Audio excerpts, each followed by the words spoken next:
朝鮮の26代王고종とその正室であった明성皇の間では四男一女がいましたが、この2人は子供には恵まれてなかったようです。5人の中で4人が生まれてすぐ死んでしまったんです。その中で唯一に次男27代王になる순종だけ生き延びることができました。しかし残念ながらこの순종も生まれた時から病弱だったそうです。なのでこの고종と明성황후はいつも순종のことを心配していたそうです。この순종の健康のために祈る儀式または迷信などにかなりお金を使っていて、これも朝鮮の国交を浪費する一つの原因だったそうです。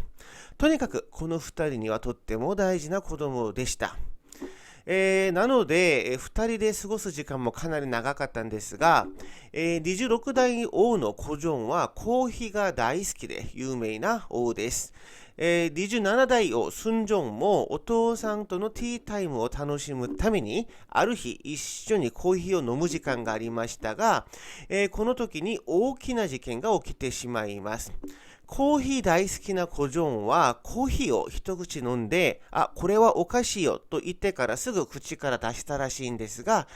순종はそれに気づかず飲んでしまったようです。実際このコーヒーには麻薬のアヘンが大量に盛られていたそうですね。その犯人は当時朝鮮とロシアの翻訳をしていた金本육という家臣でした。自分の家臣にも殺されるかもしれないという脅威の中で生きていたそうですね。じゃあ、とにかくこれによって고종は無事でしたが、やっぱり순종にはいろいろ異変が起きてしまいます。まず、血を吐いたり、で、何日間血便をしたり、そして歯が抜けたり、そして髪の毛も剥げてしまいましたね。なので当時の순종の写真を見てみたら、最初はこんな感じの顔でしたが、結局歯が抜けてしまって入れ歯を使用することになって、顔が大きくなったように見えますよね。その入れ歯のせいで、当時は入れ歯の性能もあまり良くなかったので、ご飯も食べれないような生活が続いたらしいです。問題はこの写真が民衆に知られてから変な噂が広がるんですね。かっこいい顔ではなくて入れ歯のせいでちょっと顎の部分が大きく見えたので、当時の感覚ではこれはアホだと思ったらしいです。で、この写真が公開されてから結構民衆は動揺したんですが、当時日本帝国に対して独立運動をしていた人たちの一部もこの写真を見て独立運動を諦めるなど、かなり民衆に大きな影響を与えたそうです。で、毒の影響なのか、순종には子孫が生まれなかったんです。これに対しても民主には男性不妊とかまたは移行体子があまりにもアホなので、子供を作るようなことができないような話まで広がるぐらい、순종は民主にも支持がもらえない王でしたね。ちなみに最近の研究によりますと、순종は実は고종と民氏はかなり近い親戚関係だったので、近親による障害によって子供たちもすぐ死んで、순종も子供が産めない体になってはないかなという意見もあります。さあ、とにかく순종は皇太子だったので即位することはできましたが、即位してからすぐ自分の腹違いの兄弟の영친왕を後継者に任命します。この時の記録を見てみると、순종はどうせ世は子孫もできないし長生きはできないというある意味ではかなり諦めているような発言をしょっちゅう言っていたそうですね。순종の即位式にも面白いエピソードがあって紹介してみたいと思いますが、先ほど言った26代王の고종は一党内閣との葛藤により降ろされることになります。一党内閣と고종の財産に関して葛藤がありましたが、それに不満を持った고종はこっそりヨーロッパに自分の使いを送りますが、これがヨーロッパに認められず、そして一党内閣に発覚されますね。これにより、古城は糸内閣により下ろされることになって、糸内閣は次の王、순종を王にしようとしますが、その即位式なんですが、その時に、糸内閣と当時日本に忠誠をしていた朝鮮人、イ・ワニョンという人が、仕切ってこの儀式を強行しますが、王様の即位式なのに、古城と순종が出席しなかったんです。おそらく古城と순종はこの即位式を認めたくなかったでしょう。で、ここでイワニョンが面白いアイディアを出します。適当に代わりのものでやろうと言って、かなり面白いことになりますが、王と後継者がいない即位式が行われます。つまり代わり者がそれを演じるみたいな感じになりますよね。これを見た当時の日本の政府も、これは何ですかというぐらい、これはおかしいでしょというぐらい非難をしていたそうですね。古城と순종はその後、およそ40日後だったと思いますが、正式に自分たちで即位式を行います。右の絵は当時の光景を描いたイタリアの雑誌の絵なんですが、これによって순종は公式的には即位式を2回行った王になりますね。で、この時、糸も参加したそうですが、순종と古城にいっぱい食わされた糸の気持ちはどうだったでしょうか。ただし、순종にとってはこれが最後のパンチでした。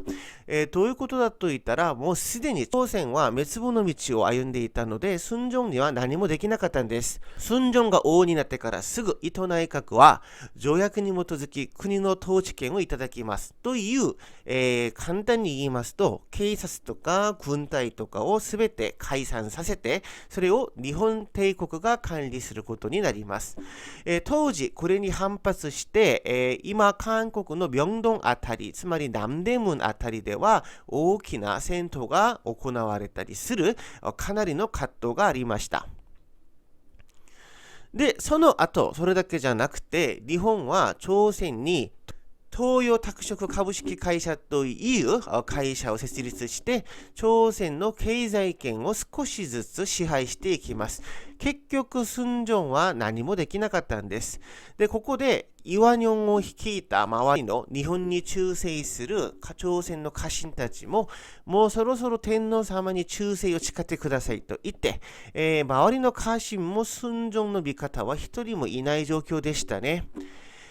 これにより순종は1910年王になってから3年後なんですが、日本に朝鮮の統治権を譲るということを決めて、朝鮮は歴史から消えることになります。ただし、皆さんが右側に見ている写真なんですが、この名前、순종の名前なんですが、순종が書いてなかったようですね。そしてこの印も、순종が印を押さなかったので、古城、つまり순종のお父さんも印を押したらしいんですが、当時古城は王ではなかったので、これが意味がなかったんですね。おそらく日本に早く忠誠を見せないといけない朝鮮の官僚たちが、適当に押したんじゃないかなと思います。とにかくこうやって朝鮮は消えていて、순종は韓国語では창덕궁イワン、日本名では聖徳旧イワンという身分として生きることになります。これもちょっと面白いですが、普段日本だったらこれは聖徳宮と読みますが、この순종に対しては聖徳旧と呼んでたらしいですね。とにかく王としては残っていますが、日本の天皇の下で、そして日本の貴族の上という、身分だったんですが、何の権力もない同家の王でしたね。なので、その残った人生はずっとビリヤードなどを楽しみながら、娯楽を楽しみながら生活をしたそうですね。当時の写真に面白い写真がありますが、순종はイショ天皇と意外と仲は悪くなかったかもしれません。1907年、当時は義糸皇太子でしたが、義糸皇太子が朝鮮訪問した時に一緒に写真も撮りました。義糸皇太子の右には영친왕も見えますね。で、その後、1917年は순종が日本に行って一緒に写真を撮ったらしいです。とにかく孫正は、国を失った最後の王として、日本とそんなに悪くもない関係を維持したようですが、心の片隅には少しは他国に対する敵対感も持っていたそうですね。孫正に挨拶に来る外国人などが、朝鮮の予北じゃなければ、衣装が気に入らないと言って相手もしてくれなかったそうで、当時、孫正に挨拶に来ないといけない外国人は、朝鮮の民族衣装を手に入れて、それで挨拶にいたらしいです。こうやってビリヤードをしながら無意味な人生を生きていた孫正は、晩年はビリヤードもできないほど病弱になったそうですが、当時のドイツの記事を見てみたら、このドイツの記者が孫正にインタビューを言ったんですが、面白い部分だけちょっと紹介します。当時孫正に会える料金は50円だったそうですが、この50円というのは孫正のためのお金じゃなくて管理人費用ということだったんですけど、当時孫正は管理人に給料も払えないぐらいの、ちょっと経済状況だったかもしれません。ドイツの記者は50円は高いと言ってから10円に値下げしてやっと会えたらしいんですが、その時のインタビュー内容に、孫正はすでにアヘン中毒ですぐにでも死にそうだったって書いています。孫正は当時50代だったのに80代ぐらいの、おじいちゃんに見えていたという話なんですね。孫正は52歳で死去することになりますが、おそらくアヘン中毒のせいかもしれません。これで朝鮮のラストエンペラーが歴史から消えることになります。孫正の遺言はアメリカの韓国新聞に掲載されましたが、内容的には超合併は強制的なものであり、要はこれを認めていなかったという遺言を残してたらしいですね。孫正は結局自分は何もできなかった無力な王でしたが、心の中では自分なりに少しは朝鮮を守ってみたかったという気持ちがあったのかもしれません。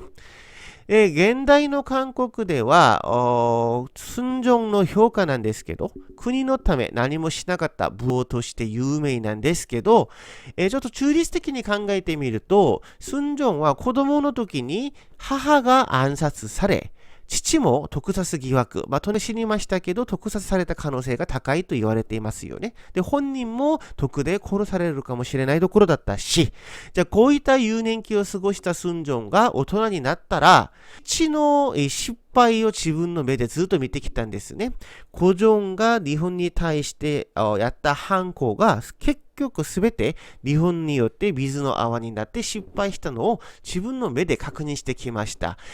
こういった無力感の中で王になったので、彼には一体何ができたんでしょうか。で、そしてもともと病弱な体という、孫正なりの言い訳もあると思います。孫正の晩年を見てみると、かわいそうではありますが、ある意味では、真の最後の皇帝よりは、気楽な生活をして亡くなったとは思います。